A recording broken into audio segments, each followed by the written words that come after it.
Hey guys, Dark Humility here with a quick Season 9 tier list and infographic update.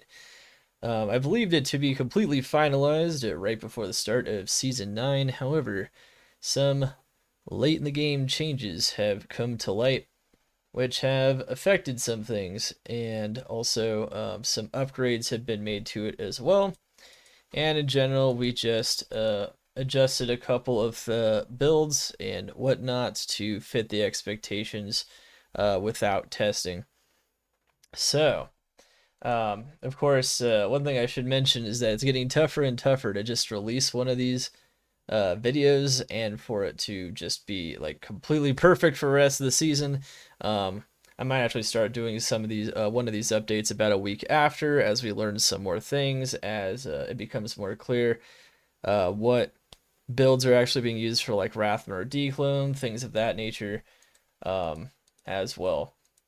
It's pretty tough, of course, to actually always have everything right away. It's such a massive tier list, so that does make a lot of sense to possibly do that.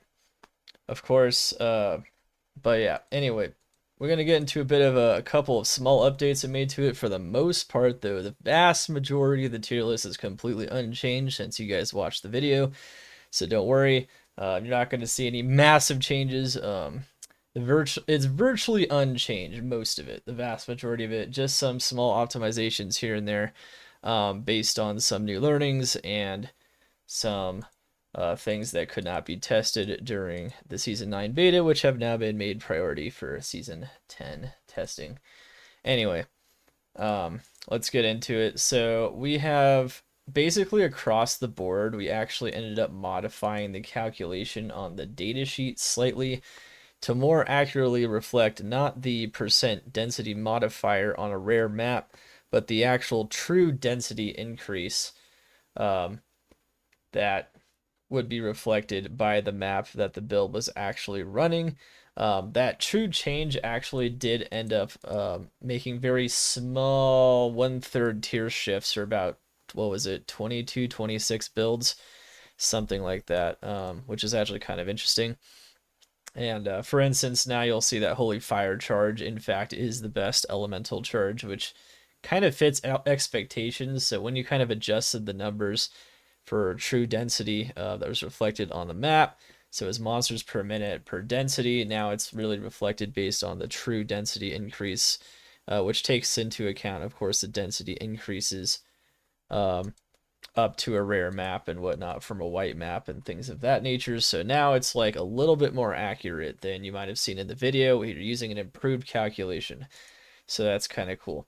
You'll of course see some other results from that as well, such as the fact that Barbarian now barely has 2 E tier builds, and of course you also have some other builds also barely making it in as well. As a result, a couple of builds have dropped 1/3 of a tier as well, adjusting for true density. So the calculation is just a lot better. But it is pretty cool the Barbarian now actually has 2 A tier builds, which is really good.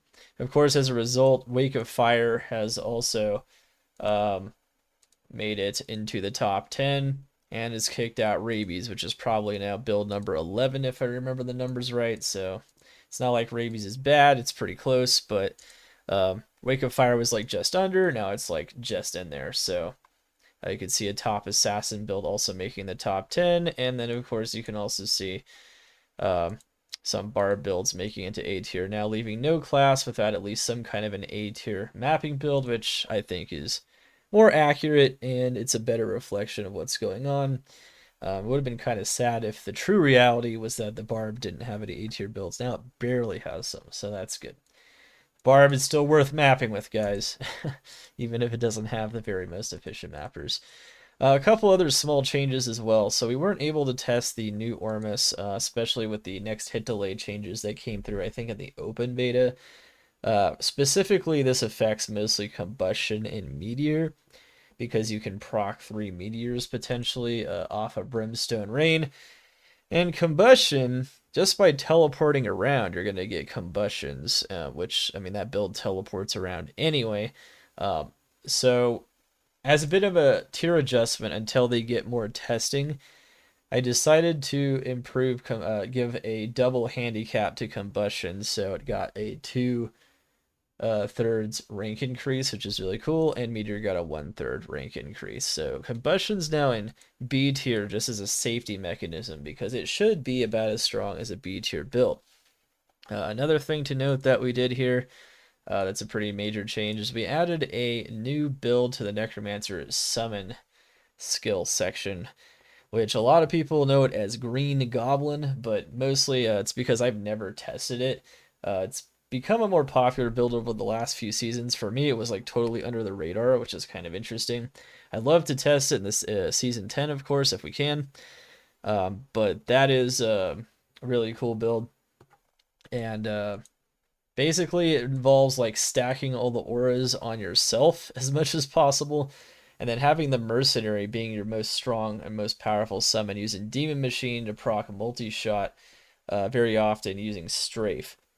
So you get a very powerful mercenary, end up getting pretty solid ranged AoE clear, which based on the videos I've seen, it's kind of hard to tell, but the speed of the build itself and kind of how it looks in terms of how powerful it is seems reminiscent of a mid or a high B tier build in terms of just overall power and clear, which would make it among the strongest summon builds, period. Um, so, such as ones that incorporate CE or just a elemental summoner using mage skellies and elemental revives, also making it a little more powerful than a typical physical skelly summoner, which um, maxes out MF on the standard gear and just uses skellies, or maxes out just plus skills and MF on the standard gear and then just uses skellies. But of course, with snapshotting, you can summon your skellies using as many plus skills as possible, and then of course, which snapshotting just involves putting as much plus skills into your gear, raising your summons, and then putting on whatever else gear you actually want to map with. You don't have to necessarily go MF. You can just put on Templar's Might, and you can put on things like Beast on your actual gear, and then you can have more auras elsewhere, like concentration on the Iron Golem, and then the Mercenary doesn't really need many auras of her own, instead or any at all really. You can put the Vigor Aura Shield, Kalan's Legacy as well on your own body, and then the Mercenary is just going full damage. You can even use things like Purgatory to get like maximum enhanced damage with all F items, and then Demon Machine, and then get up to like 18,000 damage, and that Mercenary shreds. So that's what this is. I've seen videos of fully geared ones clearing tier 3s, tier 2s, done rough MPM calculations. It definitely seems like it's definitely hitting in the 300s kind of, which is on the datasheet pretty much a B tier build. So that's where I put it until it gets further testing, just in case people are curious like how strong it really is. It definitely doesn't seem like one of the most absurdly strong builds though that we've tested. So as a summoner build though, it's definitely up there, possibly the strongest summoning build in the game, or at least matching the power of the elemental summoner, which is also very strong when you use council members and other strong summons. So really cool stuff. Really cool stuff to know. Nothing, of course, would change in here except for some small changes based on the calculation adjustment. But the biggest movers are still the same if you guys watched the first video. And so a weekend, I also made here some adjustments to the starter lineup, the Uber lineup, the Declone Killers, and the Wrathman Killers. And what this has to do with is just basically updating things for now, like preference, making sure lightning builds are a bit higher up because of just how efficient arcane farming is compared to other methods now. So you'll see lightning builds having a bit more prominence, including one even being in the top 10 now. Because it has mobility and lightning. So arcane farming is getting more prominence on the starter list as a starter approach. And of course, you also are seeing some other approaches like Cold Arrow really making it up as well. as the dominant approach has not been freezing arrow for a couple seasons, just trying to update the basically modernizing some of these lists. Some of these lists, I don't fully update every season. Some of these lists haven't been updated much since season 7. So I just took some time here to modernize them a bit for what approaches are currently the most popular and effective for starting out, and just for what are most effective and most efficient for LOD farming in general. Of course, the Season 8 LOD Season 8 starters video I made is still extremely relevant, but you'll see now in Season 9 on the list something that is a lot more modernized and relevant. So make sure to check out, of course, all of these starting approaches, or just whichever ones you enjoy. With the Inferno staff being so cheap, I definitely think this is one of the top 10 approaches now. It should be absolutely clear that it is. And so I also kind of adjusted the top 10 accordingly as well for all of these. Uber Tristram, you'll see made some changes as well.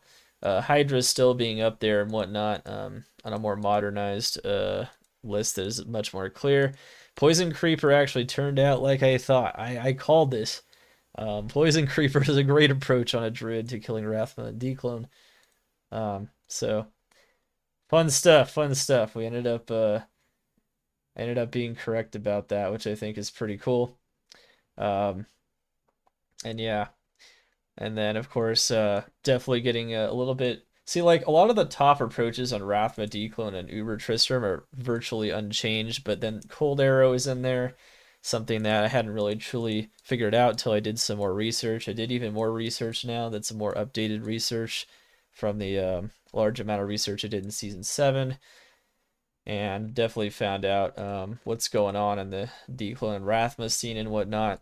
Two-handed physical charge still taking a lot of prominence, of course, on top of there, but Plague Javelin and Cold Arrow dominating the Amazon scene. It's a lot more clear that what's going on there. Berserk dominating, Wolf Barb close behind, and then Assassin with Blade Sentinel absolutely dominating, but some other very key approaches like Dragon Tail actually being right behind. For some reason, I think it said like Dragon Talon, Dragon Tail before. It's very clear that the main approach is Dragon Tail because of the single target damage. And then Fire Druid being brought to a bit more prominence here in some of these lists as well. Some of these things are still kind of theoretical because they haven't been used too much and they're not the top approaches anyway on a Sork, which isn't even the best bosser. But theoretically, things like Arctic Blast and Inferno should also be very strong against these bosses, but maybe not the top approaches as we've been seeing at the start of Season 9. I also just got rid of... Basically, the Necromancer has only one viable approach against Wrathma, and even against Declone, it's arguably one, but these two approaches are at least possible, maybe against Tier 0 Declone, level 0 Declone there, so yeah, so we just kind of updated the list, made them a bit more relevant now to the current season. Something that I already kind of did before the first video, but now they're even more relevant and they should be a lot more accurate. Always trying to improve the accuracy of my tier lists and things of that nature, so always good. Anyway, hopefully you guys are having an excellent day.